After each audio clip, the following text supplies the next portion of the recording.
अगर यह दुनिया कभी बनी ही नहीं तो फिर हम क्या देख रहे हैं।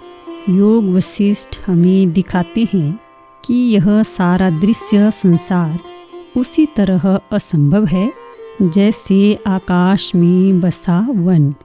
जो हम जन्म और विनाश कहते हैं वह केवल चेतना की झलक है, स्वप्न के अनुभव की तरह। यही समझ ही सच्ची मुक्ति का द्वार खोलती है। लेकिन अंत में वशिष्ठ जी एक अद्वितीय रहस्य प्रकट करते हैं।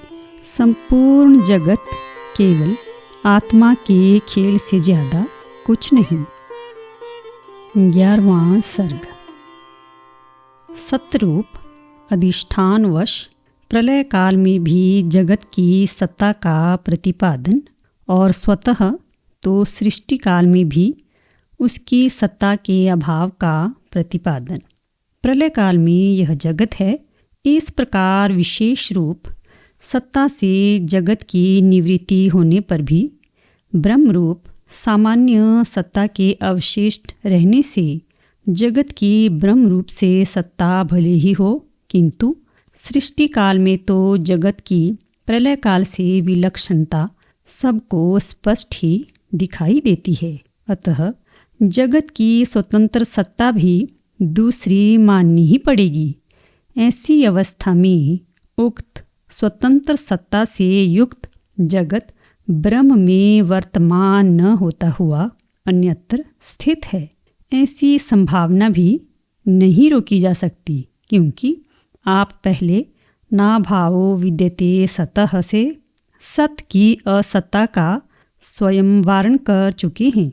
इसलिए प्रलय काल में जहाँ पर जगत स्थित रहेगा वही जगत का आश्रय माना जाएगा। उसका आप मुझे उपदेश दीजिए। इस आशय से श्री रामचंद्र जी बोले, ब्रह्मन 14 भुवन, देवता, मनुष्य, असुर, पशु, पक्षी, कीट, पतंग आदि असीम विस्तार वाला, अति स्पष्ट रूप से दिखाई देने वाला, प्रत्यक्ष आदि प्रमाणों से दृढ़ीकृत यह जगत, जिसका आप ब्रह्म में अभाव कहते हैं, महाप्रलय होने पर किस में स्थित रहता है, उसे कृपा करके मुझसे कहिए। यदि संपूर्ण पदार्थों की उत्पत्ति के समय अपनी अलग सत्ता के साथ जगत का कहीं से आगमन होता तो प्रलय काल में जगत का अन्य स्थान में गमन और अन्य में स्थिति होती, किंतु आकाश में वन की नाई अपनी पृथक सत्ता से उसका आगमन ही नहीं है। इस आशय से श्री वशिष्ठ जी कहते हैं, वत्स श्री रामचंद्र जी, आपके प्रश्न का उत्तर मैं बाद में दूंगा। पहले आप यह बतलाइए कि आकाश में स्थित वन कहाँ से आता है और किस में समा जाता है। दृष्टांत और दार्ष्टान्त में विषमता असमानता की शंका करते हुए श्री रामचंद्र जी ने कहा, भगवन, आकाश वन न तो इस समय हैं और न आगे होंगे, फिर उनकी कैसी दृश्यता और कैसी नास्तिता, तात्कालिक सत्ता, भविष्यत्कालिक सत्ता और प्रत्यक्ष वेद्यता भी उक्त आकाश में वन नहीं है। अतः जगत और उनमें विषमता है, उनके प्रतियोगी की सत्ता प्रसिद्ध नहीं है, अतः उनकी नास्तिता भी नहीं कही जा सकती। यह भाव है, ठीक है, किंतु जगत की भी तो न वर्तमान कालिक सत्ता है और न भविष्यत्कालिक सत्ता है और न वह दृश्य ही है। इस प्रकार जगत का आकाश वन के साथ सादृश्य है। इस आशय से श्री वशिष्ठ जी बोले, वत्स, जैसी आकाश वन की त्रैकालिक सत्ता नहीं है, वैसे ही इस संपूर्ण जगत आदि दृश्य की भी त्रैकालिक सत्ता नहीं है। सत्ता न होने पर जगत की उत्पत्ति आदि भी सिद्ध नहीं होते। ऐसा कहते हैं, हे राम जी, न तो यह जगत उत्पन्न हुआ है और न विनाशी ही है, जिसकी पहले सत्ता ही नहीं है, उसकी उत्पत्ति कैसी? और उसमें विनाश शब्द की ही क्या कथा है? जगत की उत्पत्ति प्रत्यक्ष प्रमाण से सिद्ध है। अतएव प्रथम तो उत्पत्तिमान जगत का आकाश में वन उपमान नहीं हो सकता। दूसरे, अत्यंत असत कहीं उपमान नहीं देखा जाता। अतः परिशेष से विकल्प रूप आकाश में वन आदि के ज्ञान को जगत का उपमान मानना पड़ेगा।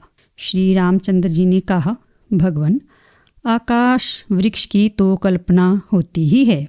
वह जैसे जन्म और नाश से युक्त है, वैसे ही यह जगत भी जन्म और नाश से युक्त क्यों नहीं होगा?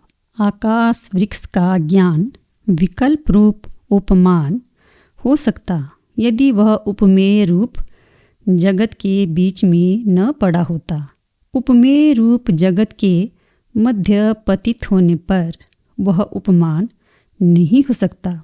इसलिए अपारमार्थिक सत्ता वाले जगत का मेरे द्वारा दिया गया ही उपमान ठीक है। इस आशय से श्री वशिष्ठ जी ने उत्तर दिया, दृश्य किसी अन्य पदार्थ के साथ तुलना उपमा करने की इच्छा तो है, पर उपमेय भूत दृश्य पदार्थ से अतिरिक्त उपमा न मिलने के कारण उसकी किसी से उपमा ही नहीं की जा सकती। उपमेय कोटि में प्रविष्ट जिन किन्हीं पदार्थों से उसको जो उपमा दी जाती है वह अनन्यालंकार का उदाहरण है। वैसे ही आपकी यह उक्ति भी है, गगनम गगनाकारम सागरः सागरोपमः राम रावण योर युद्धम राम रावण योरिव। यह उक्ति उनका कोई उपमान ही नहीं है। इस प्रकार अनुपमत्व में पर्यवसित होती है। वैसे ही आपका यह कथन भी अनुपमत्व में पर्यवसित होगा। इसलिए आकाश वृक्ष के विकल्प रूप ज्ञान को दृष्टांत मानना ठीक नहीं है। अतः यह सिद्ध हुआ कि जगत की पृथक सत्ता मेरे द्वारा कही गई आकाश में वन की सत्ता के समान ही है। दूसरी बात जो आपने यह कही है कि असत दृष्टांत भी नहीं हो सकता है, इस पर सुनिए। असत यद्यपि सत का दृष्टांत नहीं देखा जाता, फिर भी उसके असत के दृष्टांत होने में कोई विरोध नहीं है, क्योंकि आकाश पुष्प असत है। ऐसे प्रयोग देखे जाते हैं। जिसका प्रत्यक्ष रूप से अनुभव हो रहा है उसकी असत्ता कैसे? ऐसी शंका कर प्रत्यक्ष से प्रतीत हो रहे पदार्थ की भी विचार करने पर बाध देखने से असत्ता बहुत से दृष्टांतों में प्रसिद्ध है। जैसे स्वर्ण के कड़े में स्पष्टतः भली भांति दिखाई दे रहा भी कटकत्व नाम का कोई पदार्थ नहीं है, वैसे ही प्रत्यक्षतः अनुभूयमान भी यह जगत ब्रह्म में नहीं है। जैसे आकाश में उपलम्यमान शून्यत्व आकाश से भिन्न नहीं है, वैसे ही ब्रह्म में प्रत्यक्षतः उपलम्यमान भी यह जगत ब्रह्म से भिन्न नहीं है। जैसे काजल से कालिमा पृथक ज्ञात नहीं होती, हिम से शीतलता पृथक ज्ञात नहीं होती, वैसे ही परम पद में ब्रह्म में पृथक गृहीत होने वाला जगत नहीं है। जैसे शीतलता चंद्रमा से और हिम से पृथक नहीं होती, वैसे ही ब्रह्म से भी यह जगत पृथक नहीं है। जैसे मरुभूमि में प्रतीयमान नदी में जल नहीं है, अथवा जैसे प्रतीयमान द्वितीय चंद्रमा में चंद्रत्व नहीं है, वैसे ही सर्वविध मलों से रहित ब्रह्म में अनुभूयमान जगत भी नहीं है। कारण के न रहने से जो स्वयं पहले भी नहीं था वह वर्तमान काल में भी नहीं है, अतः उसका नाश ही कैसा? कारण का असंभव कैसे है उसे कहते हैं। जैसे छाया का कारण धूप नहीं हो सकती, वैसे ही पृथ्वी आदि जड़ वस्तु का जड़ता से रहित ब्रह्म कारण नहीं हो सकता, अर्थात जड़ का ही जड़ परिणाम हो सकता है। कहीं भी स्वविरुद्ध परिणाम नहीं देखने में आता, यह भाव है। परिणामी कारण न होने से यह परिणामी कार्य नहीं है, अतः परिणाम दृष्टि से यह कुछ उदित नहीं है। यद्यपि विवर्त दृष्टि से विरुद्ध का भी आरोप हो सकता है, तथापि विवर्त का कारणभूत ब्रह्म ही जगत रूप से अवस्थित है, अतः जगत की कार्य रूप से पृथक सत्ता नहीं है। यदि शंका हो कि अज्ञान ही जगत का परिणामी कारण है, जिस कारण के अभाव से यह जगत कार्य नहीं है, इस प्रकार पूर्व श्लोक में कारण का अभाव कैसे कहा? तो इस पर कहते हैं, जो अज्ञान ही जगदाकार से परिणत होता है, यह कहा जाता है, उसका यह तात्पर्य नहीं है कि जैसे दूध का परिणाम दही होता है, वैसे अज्ञान का परिणाम जगत है, बल्कि अज्ञान संवित को, ज्ञान को ही जगत रूप से दर्शाता है, अर्थात संवित का ही जगत के रूप से विवर्त कराता है। अज्ञान का परिणाम संवित का विवर्त ही है। यह बात स्वप्न में प्रसिद्ध है। ऐसा कहते हैं, स्वप्न में जो जगत प्रपंच दिखाई देता है, वह संवित का विलास ही है, संवित का विवर्त ही है, उससे अतिरिक्त नहीं है। उक्त विषय को ही स्पष्ट करते हैं। स्वप्न में स्वप्न देखने वाले पुरुष के अंतःकरण में जो स्वप्निक जगत की भ्रांति होती है, वह जैसे संवित विकास ही है, वैसे ही सृष्टि के आरंभ में ब्रह्म में यह जगत विकास हुआ है। ब्रह्म से अतिरिक्त जगत नाम की कोई वस्तु ही नहीं है, अतः पहले जो जगत ब्रह्म मात्र है, ऐसी प्रतिज्ञा की गई थी, वह सिद्ध हुई। यह जो कुछ प्रपंच दिखलाई देता है, वह सदा ही आत्मा में स्थित है।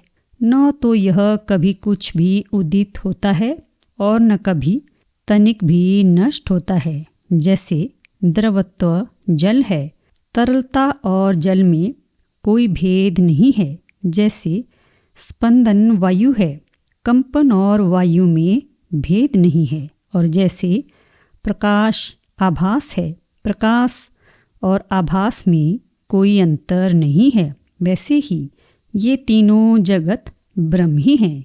त्रिजगत और ब्रह्म में कोई अंतर नहीं है। जैसे स्वप्न देखने वाले पुरुष के अंदर विद्यमान चैतन्य ही नगर सा प्रतीत होता है, वैसे ही परमार्थ स्वरूप में परमात्मा ही जगत सा प्रतीत होता है। जगत की जो प्रतीति हो रही है, यह बड़ी दृढ़ है और स्वप्न की प्रतीति पूर्ण रूप से अभिव्यक्त न होने के कारण कोमल है। अतः दोनों में आकाश पाताल का अंतर है। और दूसरी यह बात भी विचारणीय है कि दृष्टा और दृश्य का संबंध स्वाभाविक है, अतः उसका निवारण होना कठिन ही नहीं प्रत्युत असंभव है। अतः मुक्ति का संभव ही नहीं है। यूँ श्री रामचंद्र जी शंका करते हैं।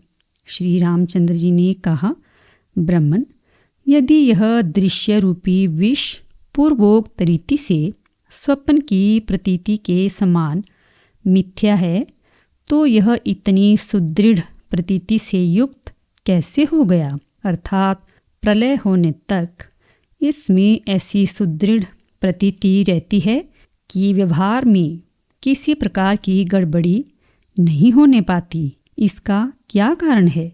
दृश्य के विद्यमान रहते दृष्टा अर्थात दर्शक का निवारण नहीं किया जा सकता। अर्थात दृश्य यदि रहेगा तो उसका दृष्टा भी अवश्य रहेगा, और दृष्टा यदि रहेगा तो दृश्य भी अवश्य रहेगा। भाव यह है कि दृश्य और दृष्टा परस्पर सापेक्ष हैं।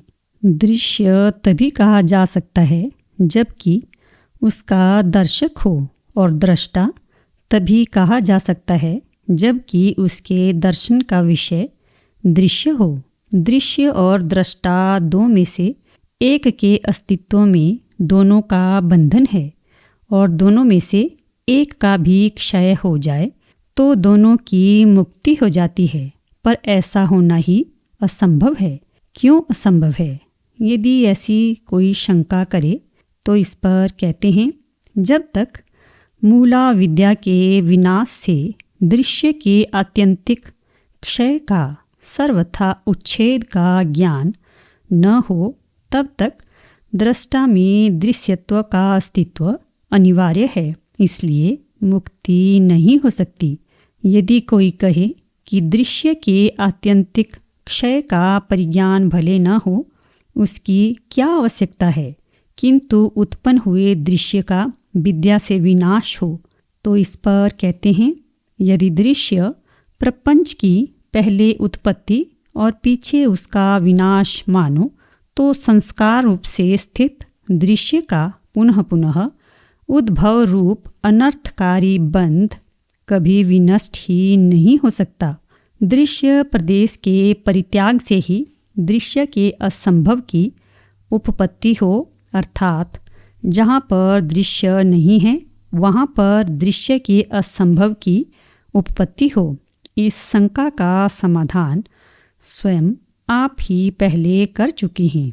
ऐसा कहते हैं, जैसे स्वच्छ दर्पण चाहे कहीं पर भी स्थित क्यों न हो, उसमें प्रतिबिंब पड़ता ही है, वैसे ही चैतन्याश्रय दृष्टा में सर्व स्मृतिमय प्रतिबिंब अवश्य पड़ता ही है। यदि पहले से उत्पन्न न हुए दृश्य का स्वयं अस्तित्व न होता तो दृष्टा की दृश्य स्वभाव से मुक्ति हो सकती, परंतु जगत उत्पन्न नहीं है, यह बात अनुभव में नहीं आती। अतः दृष्टा की दृश्य स्वभाव से निर्मुक्ति नहीं हो सकती, यह भाव है। हे ज्ञानियों में सर्वश्रेष्ठ, इसलिए मेरी मुक्ति के असंभव की आशंका को युक्तियों द्वारा दूर कर जब तक दृश्य के अत्यंत असंभव का मुझे दृढ़ परिज्ञान न हो जाए, तब तक आप मुझे उपदेश दीजिए। स्वप्न प्रतीति से जगत प्रतीति वैषम्य की जो श्री रामचंद्र जी ने आशंका की थी, श्री वशिष्ठ जी उसके समाधान की आगे कही जाने वाली सृष्टि की आख्यायिका से प्रतिज्ञा करते हैं। श्री वशिष्ठ जी ने कहा, यह जगत ब्रह्मात्मक ही है, इससे अतिरिक्त नहीं है। जगत रूप से असत होता हुआ भी जिस प्रकार सत प्रतीत होता है, उसको मैं आपसे बड़ी लंबी मंडोपाख्यान आदि से बढ़ाई गई आख्यायिका से कहता हूँ। आप सुनिए। आशय यह है कि यद्यपि इस जगत की प्रतीति बड़ी दृढ़ है, तथापि यह असत होता ही सद्रूप से प्रतीत होता है। इस अंश में इसकी स्वप्न से समता है ही। रह गई दृढ़ प्रतीति की बात सो तो चिरकाल से बद्धमूल होने के कारण है। तब तक सुनिए जब तक कि पूर्वजों के व्यवहार के प्रतिपादक वाक्यों से उन लंबी आख्यायिकाओं में वर्णित तत्व आपके हृदय में तालाब में धूलि के समान न बैठ जाए। उसी से आपकी दूसरी शंका निवृत्त हो जाएगी, और दूसरी शंका की निवृत्ति होने पर आपको शांति मिलेगी और लोक व्यवहार भी सिद्ध होगा। आपको भ्रांति से जो यह जगत की सत्ता दिखलाई दे रही है, इसके अत्यंत अभाव को, सर्वथा अभाव को जानकर आप अद्वितीय अखंड ब्रह्म के ध्यान में संलग्न हो लौकिक व्यवहार करेंगे, जिनका प्रयोजन रहने पर ग्रहण होता है और प्रयोजन न होने पर त्याग होता है। ऐसे स्थूल सूक्ष्म आदि विषयों में विषयों के अनुसार चंचल और स्थिर व्यवहार दृष्टियाँ आपको इस प्रकार पीड़ित नहीं कर सकेगी जिस प्रकार की बाण पर्वत को विद्ध नहीं कर सकते। हे रघुकुल तिलक, जिसका पहले विस्तार से वर्णन किया है वही यह केवल एक अद्वितीय आत्मा है। इसके सिवा दूसरी कल्पना ही नहीं है। इस द्वितीय कल्पना से शून्य आत्मा में यह जगत जिस प्रकार उत्पन्न हुआ है उसको मैं आगे आपसे कहूँगा। ये संपूर्ण जगत उस आत्मा से आविर्भूत हुए हैं। शंका, क्या जैसे ये तटस्थ ईश्वर से भेद से आविर्भूत हैं वैसे ही इससे भी भेद से आविर्भूत हुए हैं? अर्थात जैसे अन्याभिमत सृष्टा ईश्वर से भिन्नतया सृज्य पदार्थों का आविर्भाव माना जाता है, वैसे ही आपके अभिमत सृष्टा आत्मा से भिन्नतया जगत का आविर्भाव हुआ है। समाधान, नहीं, वह महान आत्मा ही समष्टि व्यष्टि रूप बाहर इंद्रियों द्वारा दिखाई देने वाला दृश्य दर्शन प्रकाराकार और अंदर मनन प्रकाराकार होकर स्वयं ही उदित होता है और विलीन होता है। भाव यह है कि वास्तव में उसका उदय और विनाश नहीं होता, पर अज्ञानतः भ्रांति से उसके उदय और विनाश की प्रतीति होती है।